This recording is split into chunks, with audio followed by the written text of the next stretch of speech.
Before we start the programme, we would like to remind viewers that at this time of the year, when a lot of people leave their windows open, a television set or a radio set playing full blast can be a great source of irritation to your neighbours.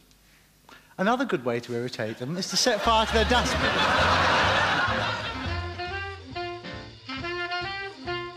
There's a game people play around the idea that anyone can be connected to anyone else via 6 degrees of separation.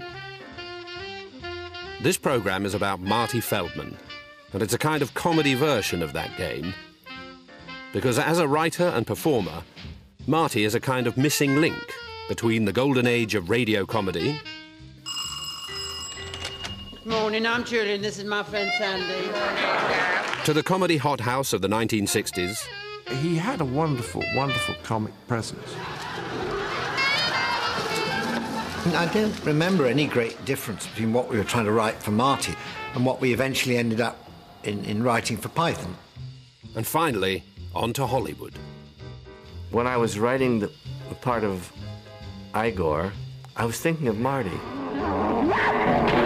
Despite the kind of knockabout quality of Marty that he projected, was, I think, a very sensitive, vulnerable guy. This is Marty Feldman, 6 degrees of separation.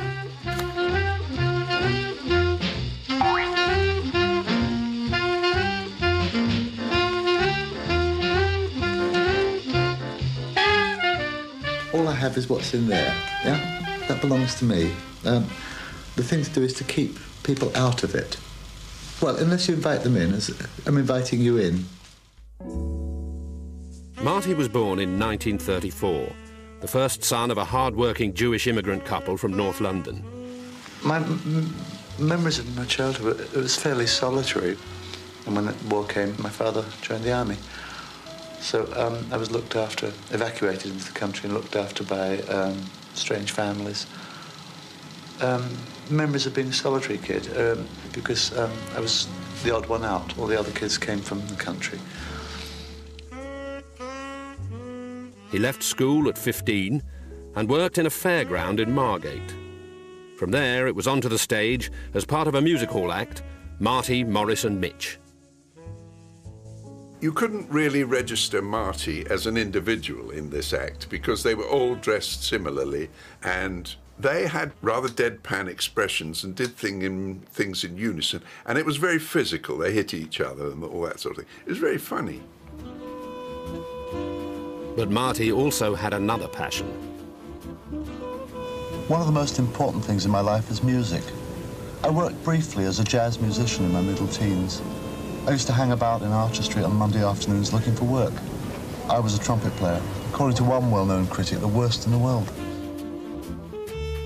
It was through music he met the woman he would be married to for 23 years. It's like this every morning, I tell you. 15 years and I still fancy her. Get out. See you later. Bye. Silly sod. If I wasn't married to him, I'd like him to be my best friend. Which is all I can say about him. I would really. Not only is he my husband, but he's my best friend. Why do I love you? You can tell the truth now. I like him because he's... Because I'm adorable, because I'm handsome. Yeah, because of that profile. Yeah, no. Because of that smile. Because of those eyes. Because I'm so sexy. Marty was earning extra money as a writer, alongside a friend and fellow performer from the music halls, Barry Took. He and Marty had started out selling gags to radio stars like Frankie Howerd for a couple of shillings a time. Is that it already? Oh, here, listen, don't. I've had a shocking week. Oh, no, don't laugh. Mrs. is wicked among the afflicted. Go. No, I've had a shocking week. No, it's Tuesday. No, By the early 60s, the unlikely pair had become a successful writing team. Barry was tall, over 6 foot, quite skinny in those days, those early days, with thick rimmed specs, and Marty was considerably shorter with a shock of blonde hair.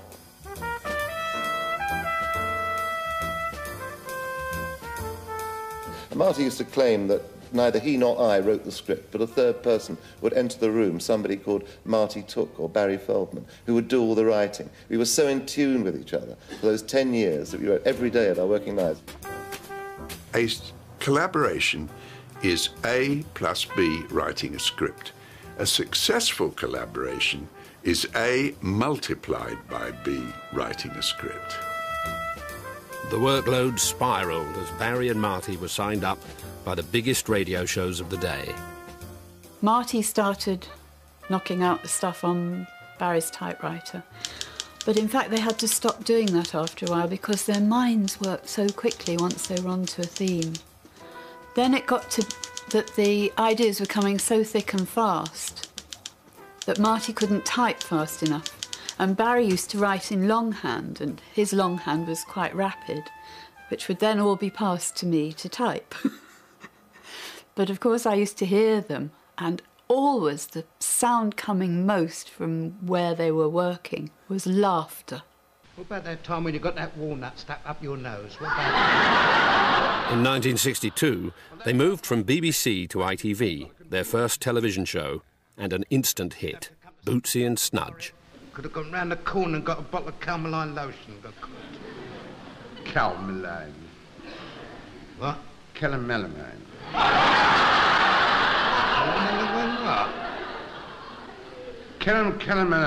Calmaline. It was very, very successful. Marty and Barry were in the front rank of writers of the 60s. During the writing of Bootsy and Snudge, Marty became seriously ill. He had an operation for an overactive thyroid.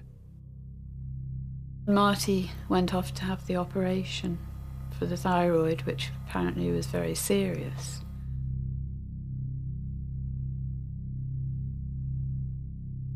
And it was after that that his eyes were noticeably enlarged, I would say.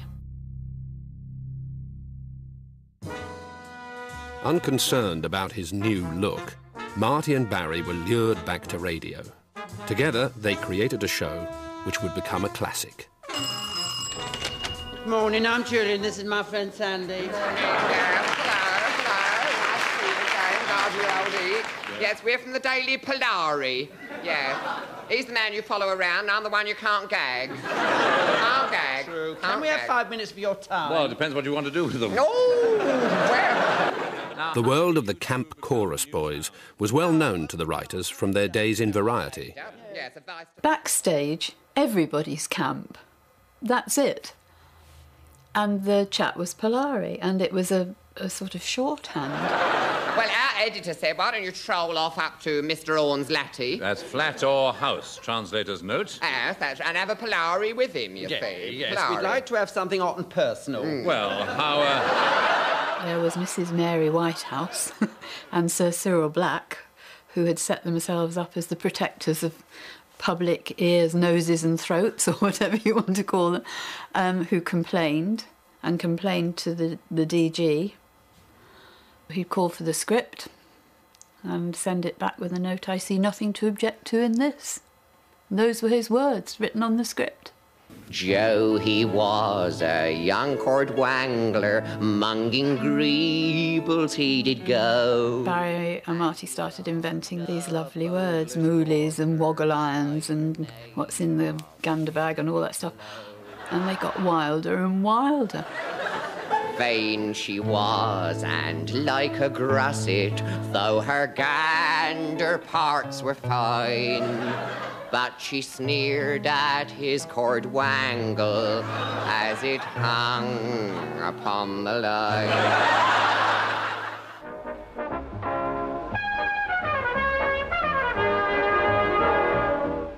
Round the Horn was one of the things we all adored, and Marty Feldman and Barry Took and so on. And so that one became, even before that, aware of Marty's work. And then when it came to doing the Frost Report, we asked him if he'd be the sort of script editor on that, which was terrific. Thank you very much indeed. Tonight, class.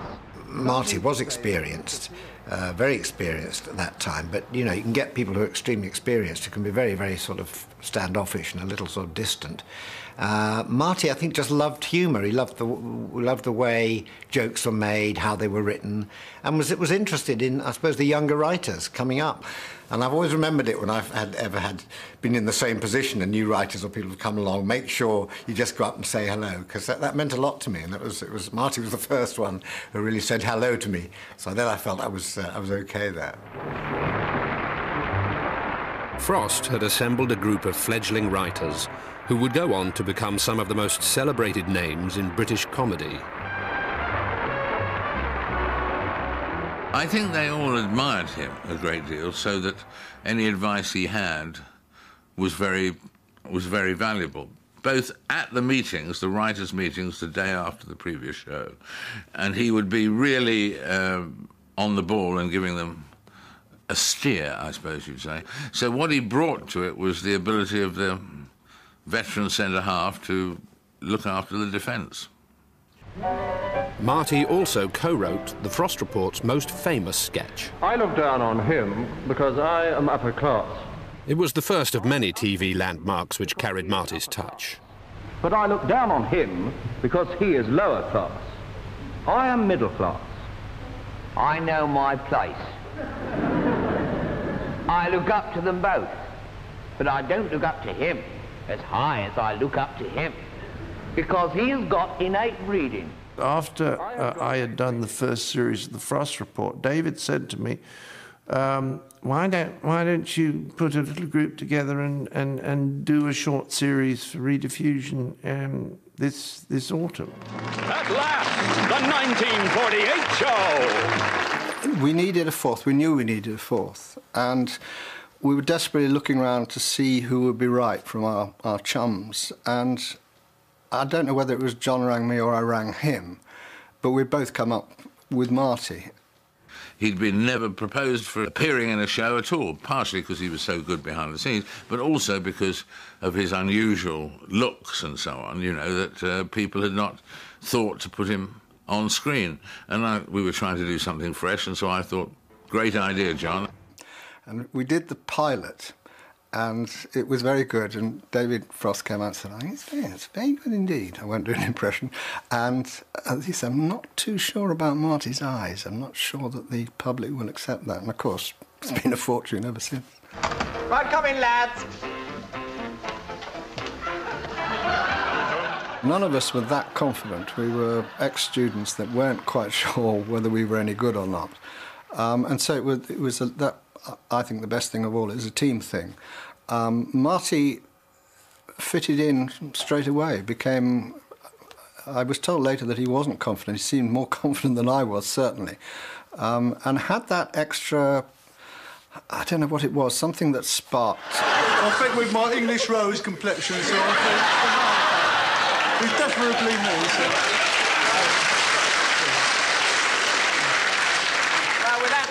We should be all right. Yeah. Were you at all worried about your perfume, any of you? Oh, yes. When Marty came with us, he was a little bit nervous, and he said, look, guys, you've got to help me a bit, because he didn't have particularly good technique. So he needed a certain amount of support and a certain amount of extra rehearsal. John and Tim were very good at drawing him out. And there were some things that Marty did, I think, what comes to me as I say it, is a sketch in which they all spoke with the same voice. Sidney Lotterby. My name's Sidney Lotterby. Oh, there's a turn-up. My name's Sidney Lotterby. So's mine. And mine? Well, isn't it a coincidence all being called Sidney Lotterby?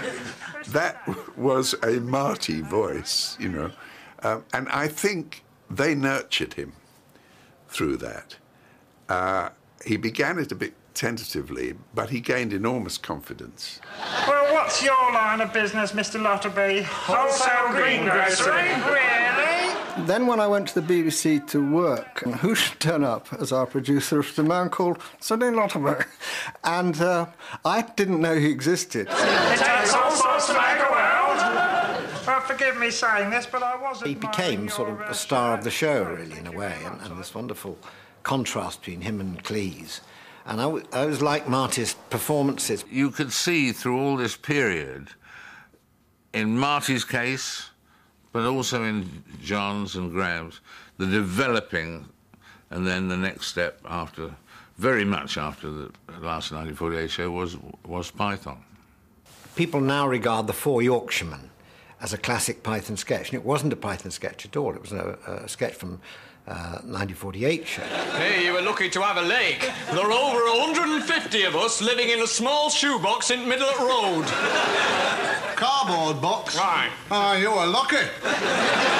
We lived for 3 months in a rolled-up newspaper in a septic tank. Right. We all have slightly different memories of how it was written. I think Marty and I wrote it, and John and Cleese and Graham didn't ruin it. Aye, and you try and tell that to the young people of today. Will they believe you? No! He stood out from quite early on. In the first series, the critics tended to pick me out. Then when we did it again, the next series in '67, then they all started to pick Marty out. And he had a wonderful, wonderful comic presence. I don't have ambitions in the conventional sense of goals or objects in view. I've always worked on the basis of doing what seemed like a good idea at the time.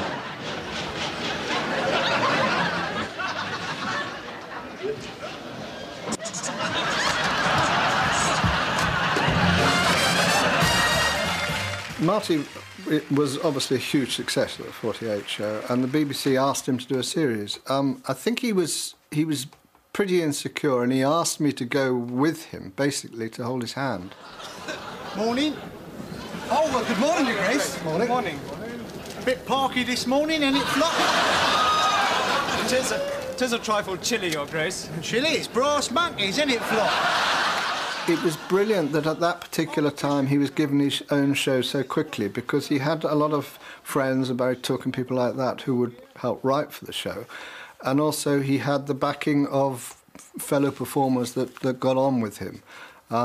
But don't take anything away from him. That was his show. Nice little service. How about him then, eh? Fancy him? Cop for a book, son? And you? There you go, son. One for you. Right. How about him, number 42, Oli, Oli, Oli? All the Oli's 42. Right.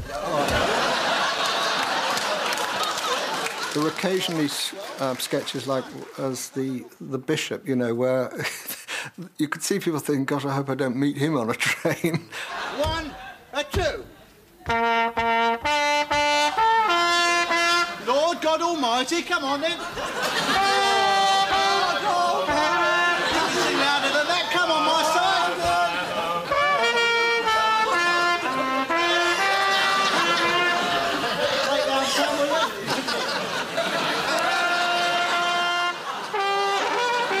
But then he became a star, and he could have done anything he wanted to. I guess he admired the silent comedians, Keaton, obviously. And at a time when a lot of people were happier doing sketches in studios, Marty did think that, you know, the cinematic side of television should be explored, the visual side. Instead of it just being sort of Benny Hill slapstick jokes, you could create something slightly more complex, silent comedy, and he could do that very well because he was such a remarkable character. You never took your eye off Marty once he was on screen.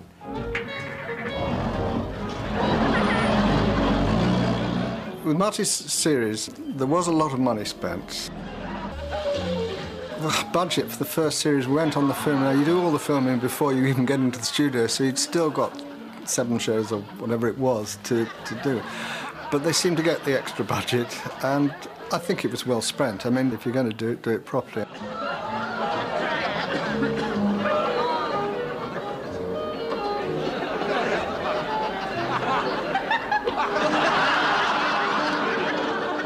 A year before they created their own show, the key Pythons were together writing for Marty's BBC series. 1 or 2 of the sketches we wrote very much with Marty in mind, because there was a particular type of character that he would play. We used to call Mr. Pest. He would come into a shop or a government office and would usually finish by driving the guy behind the counter mad and smashing the shop up. Look, you want to see the Edinburgh Festival? Yes, we want to see the Edinburgh Festival. Edinburgh Festival. Therefore, you have got to travel to Edinburgh. Why? Yes, answer that, young man. You're so clever. Because Edinburgh is the only place that has an Edinburgh Festival. Anybody who's worked in an office somewhere that people come in and complain have met these people who will start to ask a question and then they go completely off on a tangent. Look, you stupid old fools! Oh. I can't shift Edinburgh! Stupid old fool! There's gratitude. He died in the war for people like you. I did, yeah. He knew the sort of the comic potential of someone who wouldn't shut up. And I loved that, you know, it was a great persona.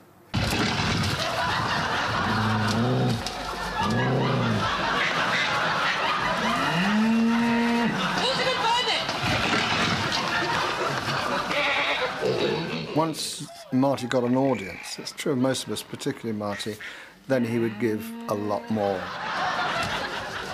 How many animals have you got in there, then? Just the one. It's a thing. Oh. The Monster in the Basket, you could see that was him enjoying it, enjoying the audience, and of course it was a much better performance because of that. He was, like most of us, a show-off, but he was very good when there was an audience there. Is it tame? Oh, up to a point.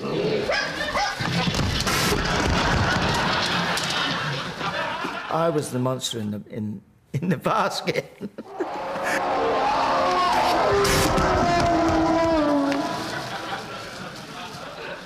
Martz used to have the umbrella and he used to start to try to quieten the beast. So he'd open it and he'd start giving me that, do a bit of that, throw a few feathers out and some water, like this beast was doing. But then as he got into it, I had to fight with him. He got so physical, it was really a proper fight. And I'm going, Mart, it's only a sketch, Mart. It was spontaneous, he just felt, that's how he felt it was going to happen. You couldn't rehearse what we did in that sketch, because I would never have gone on. Marty did catch the imagination. People liked Marty very much, and he very, very soon, from only a year or so after acting for the first time, became this rising star of BBC. It was a popular show, and it was a very good show to work on. I'm a comic because I enjoy it. But with the pressure of having to be funny all the time, I find that I enjoy it less and less. Comedy performing, well, for me anyway, is a kind of neurosis which I exploit. You plagiarize your inadequacies, your hang-ups, and you make comic capital out of them. Comedy, like sodomy, is an unnatural act. I think that's Marty's biggest failing. Honest to God, I really do. The perfectionist in him, he takes it too far. I know everybody says, well, thank God, it's good to be a perfectionist. But if you're that much of a perfectionist, then you can lose sight of something terribly good. And he has done. I remember watching the show once, and it was all bad as far as he was concerned, but he was wrong. The winner's plaque to the team of writers for Marty, to be received by Marty Feldman on their behalf. When they did the second series, a very odd thing happened. Graham and I went on writing exactly the same kind of material, and then they returned all of it but one sketch. And we were pretty startled because we thought it was good material. But what we'd not realized was that Marty really had now turned into a big star, not just as a matter of fact, but also in his own head. And what he did not like about the material that Graham and I were writing for him was there wasn't a particular star part. It was just, they were just funny sketches. And to let you know the material actually was okay, we did all of it bar one sketch later on for Monty Python. I remember going around to see Marty, and I think he must have moved to a new apartment in Maida Vale. And Terry and I went round to discuss something or other. I think it must have been his series. And we were shown up, and the whole apartment looked like it was something out of LA. Suddenly it was all white and modern and all that. And we waited, and Marty, after quite a while, which I always thought was a sign of celebrity when you have to wait for them to appear, after quite a while, Marty sort of walked down the spiral staircase towards us in this dressing gown, and I thought, this is extremely Hollywood. Here was Marty, sort of seemed to be enjoying a certain sort of lifestyle, and Terry and I thought, yeah, Marty's made it. By the time Marty got his own BBC television series, he was completely accepted. He was in the newspapers a lot. They were printing stories about him, quite apart from his performing abilities and so on. So he was a star of the 60s. He may have been a big name, but rather than trendy night spots, he preferred to hang around in Soho jazz clubs.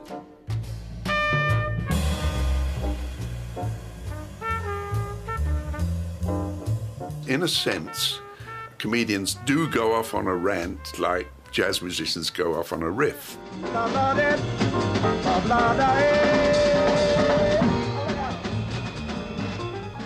There's something about the excitement of improvisation in jazz, which is very like the feeling you get when you're inventing comedy spontaneously.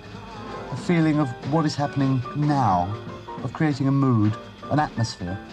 It's that sort of flight of fancy. That it's like a jazz musician sort of taking a basis or a core and then running with it, you know. And I think there's you often find comedians sort of drawn to jazz. I mean, certainly Dudley Moore, but Spike loved jazz. Yeah, he was a huge fan of it. And I think I think it's a very close sort of relationship between comedy and jazz musicians.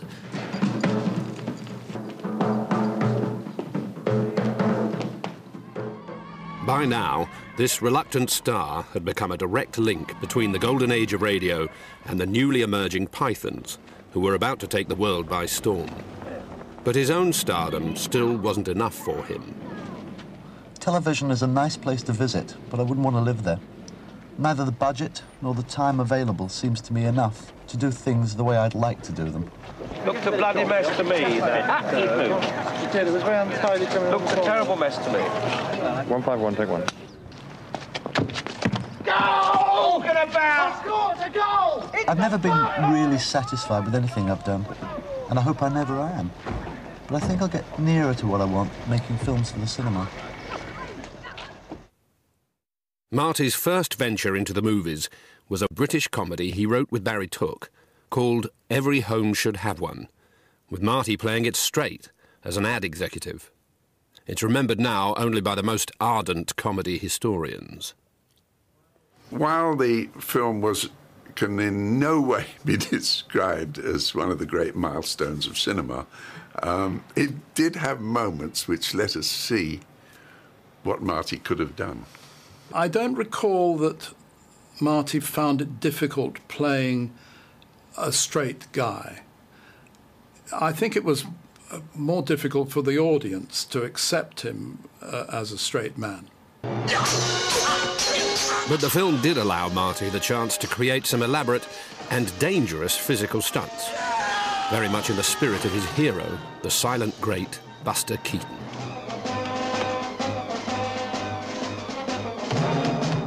Marty was fearless.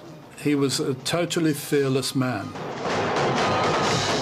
When we came to the finale, the chase in the prop room, I think the spirit of Keaton probably got into Marty at that point.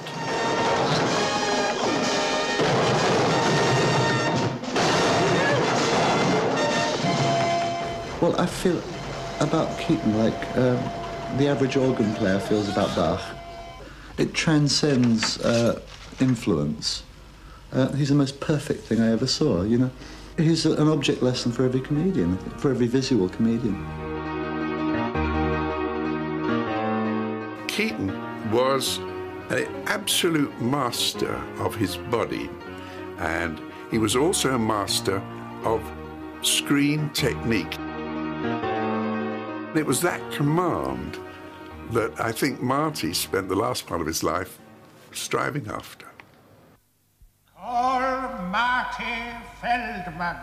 Marty may have been established, but he wasn't establishment. Call Marty Feldman! What's that spell? And he was ready to prove it in the High Court. In 1971, the editors of counterculture magazine Oz were tried for obscenity in what would become a landmark case over freedom of speech. I thought, you know, Oz is basically meant to be a joke, perhaps not a very good joke. Why not get the man who was identified with the best of British humour, someone like Marty Feldman? I remember showing him the cartoons, but he said, look, this is funny, this is humour. Of course, I'll testify, even though he stood to lose quite a lot.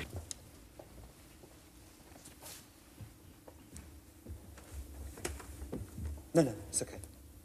The witness does not want to take an oath, my lord. Just ask me your questions. I'll answer any questions. Mr. Feldman, if you wish to give evidence in court in this country... Marty said, I want to affirm. Judge Argyle, who was a dreadful judge and a dreadful man, and actually used this in quite a formidable way. And he said, witness, why do you want to affirm? I think there are more obscene things in the Bible than in this issue of Oz. That's not what I wanted to hear. He was furious that we'd called Marty Feldman because he knew that Marty might, because he was a lovable character, might sway the jury. So he was determined, I think, to put pressure on him. In a dictatorship, one of the first things they try to do is outlaw ridicule. Hitler did this and Franco did this. And there are some who are trying to do this today. I don't know if it matters, but I can't hear what the witness is saying. Well, I think it matters. Shall I say it louder? Well, I thought this isn't going according to plan. Am I speaking loud enough for you, Judge? Oh, sorry. Am I waking you up? And this might be funny in comedy, but this was a courtroom, not a theatre. The judge pretended I wasn't there, the boring old fart. He was, I think, a very courageous figure, because it was before artists were political. Today, of course, you can't stop them jumping on anti-censorship bandwagons.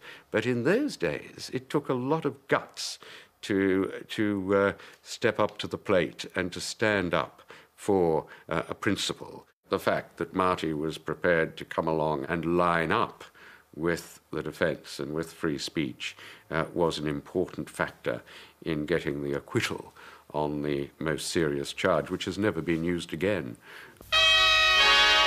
In the early 70s, Marty was poached from the BBC by impresario Lou Grade to make a series for ATV. But the show would have very different arrangements because it was co-produced with American television. It would be aired on both sides of the Atlantic. I remember being asked to write for Marty's, what we called his American show, because it was very much geared for the American market. The Marty Feldman Comedy Machine, starring... must be an identikit picture. I remember in our sort of cussedly British way being rather irritated by the fact that we were required to turn up and sit in a room at Elstree with other writers. We never did this. You know, writing was a cottage industry. You did it at home and you took the material in, which is what happened with Python largely. And this was being done completely differently. And I remember a lot of muttering, oh, don't want to get involved in that, you know, 9 to 5 writing jokes in a sort of factory. While the Pythons went their own way, Marty recruited his old friend Spike Milligan. As this rarely seen sketch shows, Marty's fellow jazz fan also shared a love of silent comedy.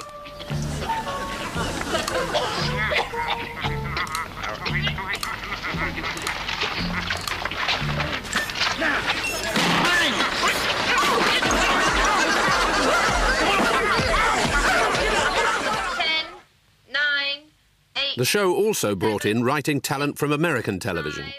5, 4, 3... I thought it was fantastic. I mean, he was totally different than anybody I had seen. He was this kind of throwback in a way because he was an amazingly physical comedian, you know, and this this kind of face and whatever. So there was something very unusual, which I found, you know, absolutely fascinating.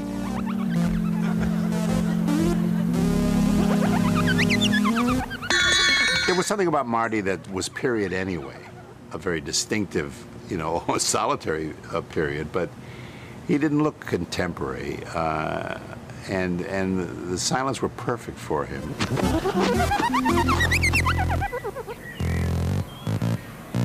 If he would have been back in the age of the silent movies, he probably would have been one of the great revered silent comics.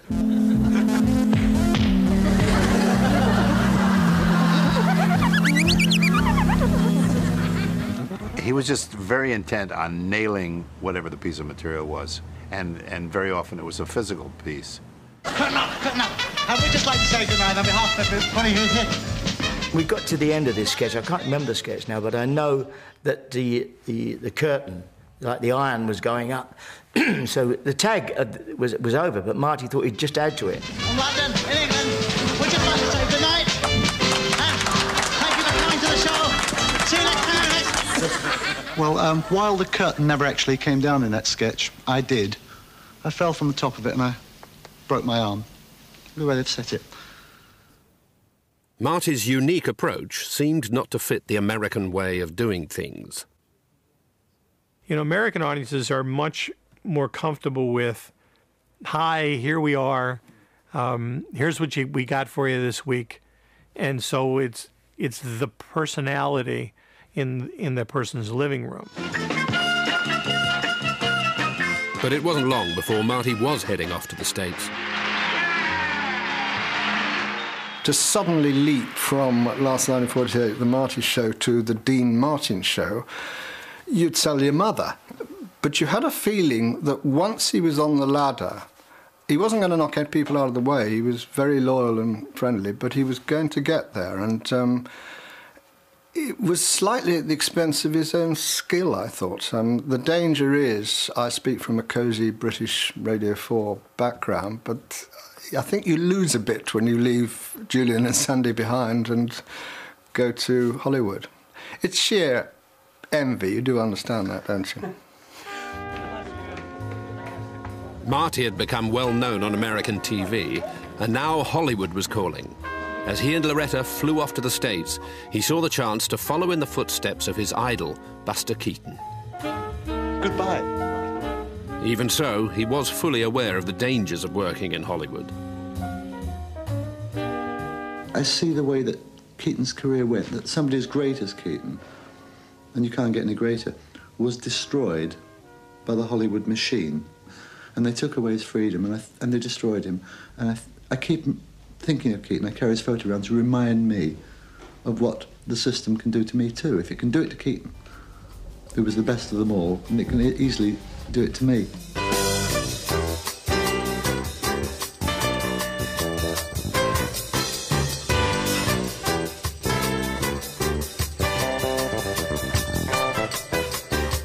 He'd gone from radio to TV. Now Marty was about to link up with a new circle of comedy greats. It's coming from the deep, dark recesses of the mind of Mel Brooks. And his scene-stealing debut role had been created especially for him. This guy means business. Starring Gene Wilder as Dr. Every Saturday night, I would watch the Marty Feldman Comedy Machine. So when I was writing the part of Igor, formerly Igor, I was thinking of Marty. You must be Igor. No, it's pronounced Igor. But they told me it was Igor. Well, they were wrong then, weren't they? Allow me, master. Oh, thanks very much. Walk this way. This way.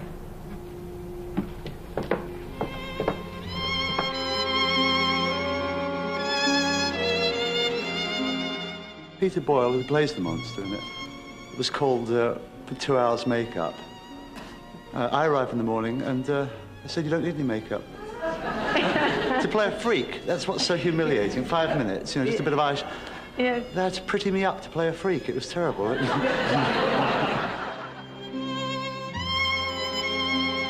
A scene that we thought was going to be fireworks was Madeline Kahn arriving in Transylvania, arriving at the castle, and it was falling flat.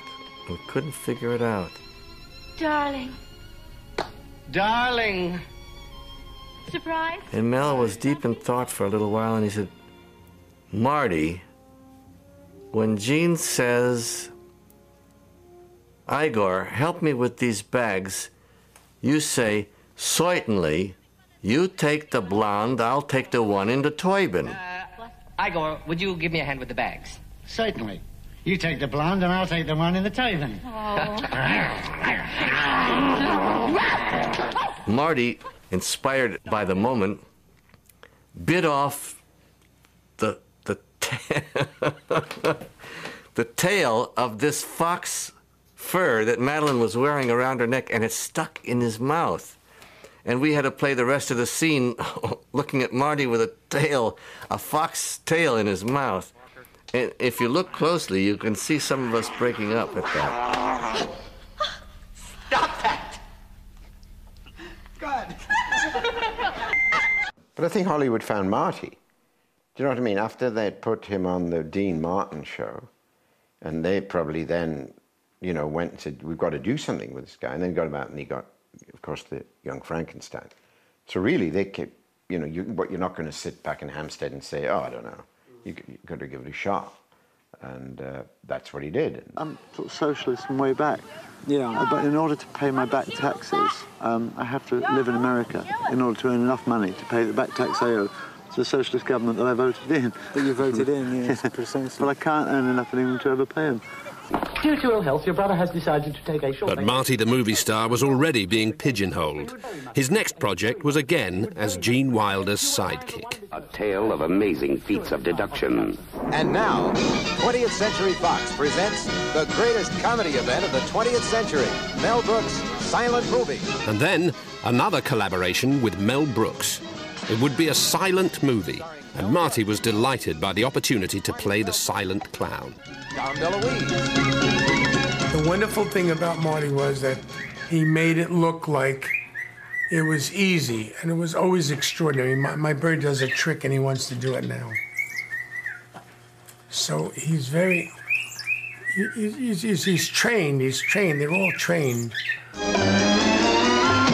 Although the film turned out to be a Hollywood version of the silent movie, Marty still threw himself into the filming.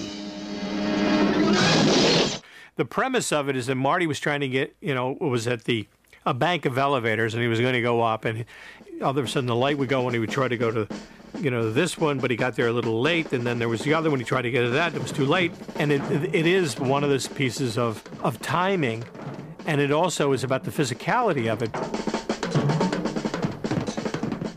It's all of the moves to make it all work.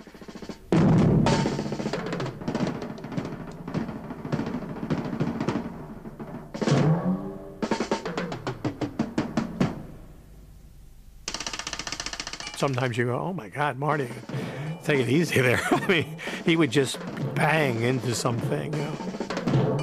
If I bump into a wall, I never hit the wall. I go up to it and then bah, and then they put a noise in. So my face never touches the wall.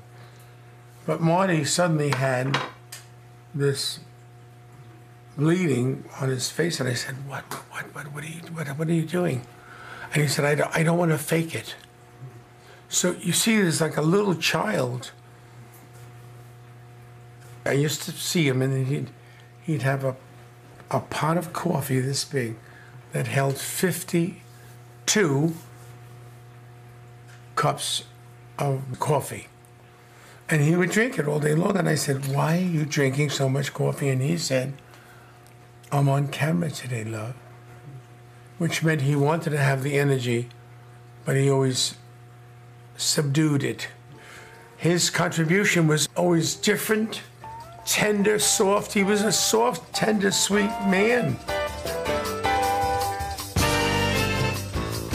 As Silent Movie was released by Fox Studios, Marty was approached by rivals Universal Pictures with an offer to direct 3 films. It was the chance he'd been waiting for, but the studio insisted he would also have to star. What do Young Frankenstein and silent movie have in common? Marty Feldman. And nothing could be more common than the last remake of Beau Geste. I played Marty's twin brother, identical twin brother. So there you are, you're off to a sort of comic start, which involved both of us had dyed our hair this fearsome peroxided blonde. Marty's skills as a writer are evident throughout the script, and funny one-liners. And he threw quite a few my way as Beau Geste, you know. Medals are like hemorrhoids, Digby. Sooner or later, every arsehole gets one. You can't. Marty was finally in charge of his own film. But things didn't go smoothly from the start, after shooting began in Spain. You expect with Spain a modicum of sunshine. But no, the rain in Spain fell inexorably on the plain. It was miserable. It was cold. It was colder in Madrid than in London. Boom, he misses. Zoom. But things went from bad to worse. 3 weeks into shooting, Marty fired the editor and called in his old friend Jim Clark, the man who'd directed Marty's first film. So I went to Madrid and I saw all the footage which the previous editor had assembled, and it wasn't good. But here in the desert, I read the riot act to him, and I said, Marty, let's face it, the script was wonderful, but the film isn't funny. But I took a deep breath because Marty was obviously a troubled man, and he realized, he knew perfectly well that this wasn't working. What I heard is that one of the officials at Universal went to a screening at 9 o'clock, 10 o'clock in the morning, alone, and watched this comedy, and didn't get it, and ordered these cuts. And when we actually ran it for Marty and the producers at Universal that morning, I had lunch with Marty on his own afterwards, and he said to, love, can you make it good enough for me to get another film? That was his message. He knew that it wasn't a very funny film. Despite his looks, Marty Feldman is no fool. While Marty and Loretta were sent on a promotional trip to Europe, the film was recut by Jim Clark and another editor, unbeknown to the director. When he came back, he was confronted with a version of the film which was not his at all. It was our version. So we had a terrific row, and it was a sad occasion because I sided with the studio against my old chum, which I shouldn't have done. A disservice was done, you know, something that was, maybe it was before its time. Maybe we had to wait a bit for the humor to catch up. We had two versions of that film. We had the studio version and Marty's version. We previewed both versions on adjacent nights with Marty going in with his editor and us not speaking. It was a ghastly situation. However, the preview audiences on both evenings gave both versions identically bad marks. You know, they claimed that the film didn't do well, but obviously it must have done, because to a certain extent. Otherwise, why would they entrust Marty with another, you know, go around with his next film? What we are about to receive. Not many people do remember his next film. Now, Marty Feldman casts his keen eye for comedy. Marty played a monk set adrift in L.A. It's not much boy meets girl, it's monk meeteth hooker, actually, is what it is. Monk meeteth hooker? You're not afraid of offending any religious... Mary Magdalene didn't defend me in the Bible. No. She's actually one of the heroines of the Bible. Yeah. And I think the hookers are probably one of the most honest of professions. They have to deliver what they promise, unlike politicians. In God we trust. But the studio thought the religious subject matter was too sensitive for an American audience, and the film rather disappeared in a puff of holy smoke. Universal Pictures. The more that Marty moved into the kind of LA culture and Hollywood, in a sense, you know, you become less special than in fact you are. And I think Marty needed, you know, to be protected of a system that only wants things a certain way. And what made him special is that he wasn't that. And you can't turn him into something that he's not. Hollywood can suddenly really over-embrace somebody and hug them to death.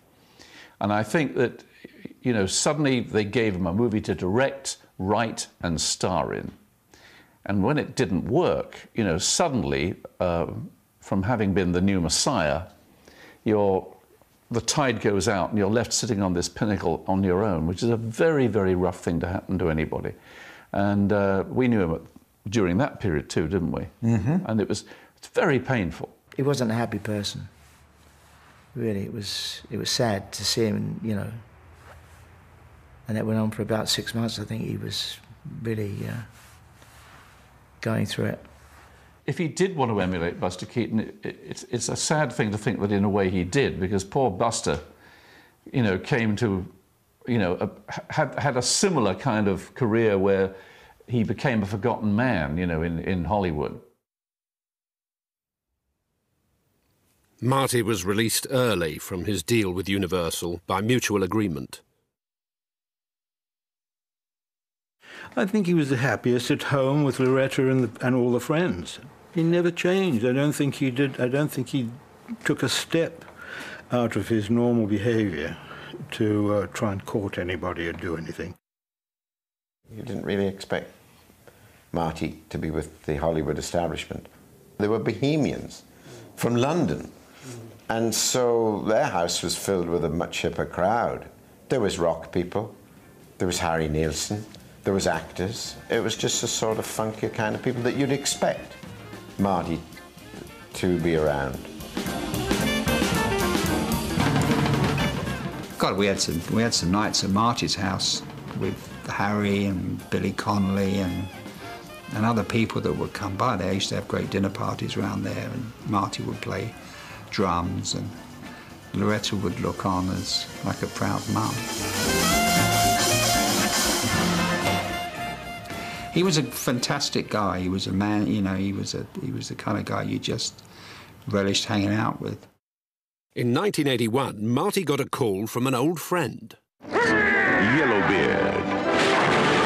A bucket of rum and be quick about it. With Graham Chapman as Yellowbeard. Kill this stupid old bugger. Filming began in Mexico with a huge ensemble cast. Well, I don't think the trip to Mexico was necessarily a career step forward. On the other hand, there was a bunch of people who were all mates. Do you know what I mean? There was Graham Chapman and other English kind of comedy people. I'm not sure that he was crazy about going down to the heat of Mexico and doing this movie. He probably didn't want to do it on the basis of the script. This is the first thing I've done for a long while that I've not either written or directed, or sometimes both at the same time. And it's a marvellous feeling of irresponsibility. If we're behind schedule, I'd normally be biting my nails. Well, no, that's not my concern, you know. I'm an actor. Call me when you want me.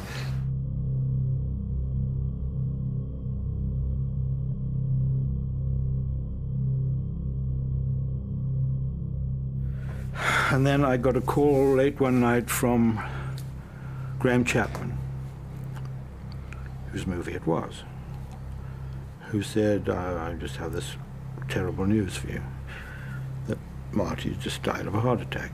I'm sitting on that chair, practically fell off it, because there was never any indication that he was sick or in any way. Marty Feldman, the comedian with the bulging eyes and the irreverent sense of humour, has died in Mexico City at the age of 49. He suffered a heart attack on location for his latest film, Yellowbeard. And he said, you know, can you tell Loretta? Well, So that was one of the worst things I've ever had to do in my life.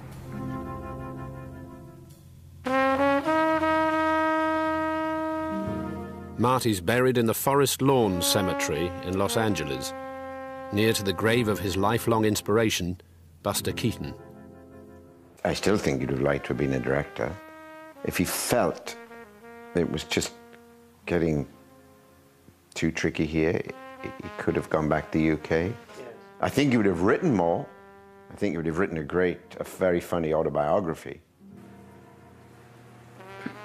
I think he's watching us all, and I think he's still saying, you know, I'd like a chance to do that again. He always wanted another take.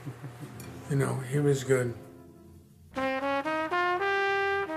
So that's the way the history books tell the story. Marty's own films flopped, and he died on the set of a not very good movie. But his close circle tell a different story.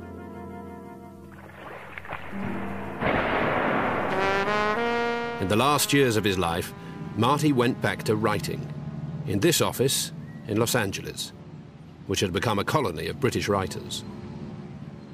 Bought this funky old building in Hollywood, and Marty took a room. So Marty, we were connected on a daily basis now.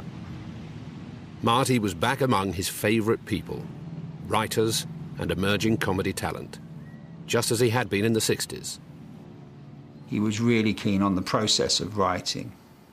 And that's what our building was about. We weren't really involved in making TV shows. We were involved in the process of writing TV shows and creating TV shows, a lot of which, believe it or believe it not, although we're in the middle of Hollywood, 100 yards from Grauman's Chinese Theatre, Dick and Ian were writing episodes of Porridge, and it's where we created Our Wiedersehen Pet, was created in that building. He fascinated me. And also, apart from the writing, this weird approach, he was such a funny man. It was kind of nice having Marty Feldman down in the ground floor. We'd always take ideas by him and say, what do you think of this? And he'd always have, he had a different skew on things, you know, when you're dealing in stories and ideas. It's really interesting if you go to somebody who's just going to have an idea completely from some other place. You should do this. And then you go, oh, of course. And so, besides his own work in radio, TV and film, Marty connects with an even greater circle of comedy. From the writers of MASH and Fawlty Towers, to the creators of Porridge and Auf Wiedersehen Pet, to national treasures and Oscar-winning directors, all connected by 6 degrees of Marty Feldman. Right. Is it wrong to love an elephant? Is it wrong to even care? And once you've loved an elephant, should one give an elephant the air? If it's wrong to love an elephant, then I've done a terrible thing. I believe this is true, but please what can I do with this bloody enormous engagement ring? Does that answer your question? More or less, yeah. Would you like an answer to which you have not yet given me a question? It's 14 foot long and has spots all over it. But I managed to remove them with the aid of a butter knife. What's the question? I can't think of one. I've run out. You're a lousy interviewer. I am. I'm terrible. Shall we cut? Okay. Right. Thank you. I'm sorry. I just sort of ran out of questions. Don't be silly.